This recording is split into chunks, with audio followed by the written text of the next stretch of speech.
Pemirsa, di Kabupaten Karangasem, salah satu titik keramaian warga menyambut pergantian tahun adalah kawasan Pantai Candi Dase.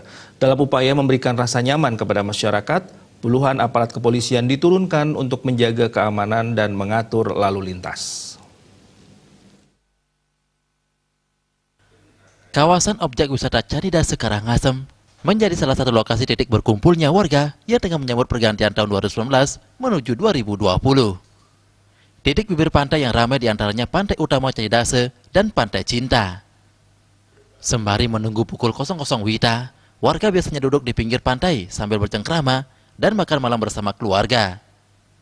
Beberapa anggota masyarakat memainkan kembang api. Tak hanya penjual makanan dan minuman, membludaknya warga yang datang ke objek wisata sudah tentu membawa rezeki tersendiri bagi penjual trompet dan kembang api. Sementara itu, arus lalu lintas di seputaran kawasan wisata Candi Dase terpantau ramai lancar dan tidak tampak kemacetan berarti. Namun demikian, aparat kepolisian tetap bersiaga dan mengatur lalu lintas di titik-titik yang ditentukan.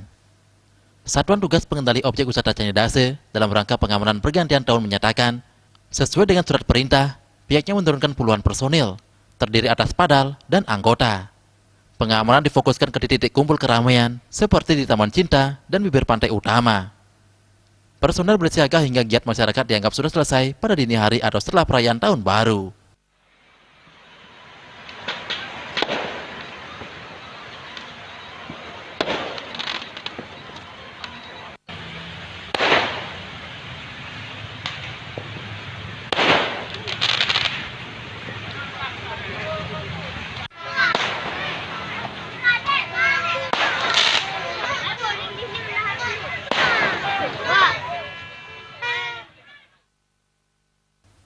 Sementara itu dibandingkan tahun sebelumnya, kunjungan wisatawan ke beberapa kawasan objek wisata Candi Dase mengalami peningkatan hingga 10%.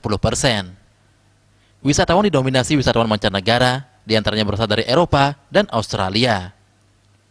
Wisatawan domestik juga mengunjungi Karangasem, tetapi jumlahnya tidak signifikan, dengan lama kunjungan 1 hingga 2 hari. Sementara lama tinggal Wisman mencapai 1 minggu. Meningkatnya jumlah kunjungan wisatawan ke Karangasem sudah tentu berpengaruh terhadap meningkatnya hunian hotel di beberapa tempat wisata, dan salah satunya di kawasan Candi Dase Karangasem. Ari Wiratmaja, Bali TV.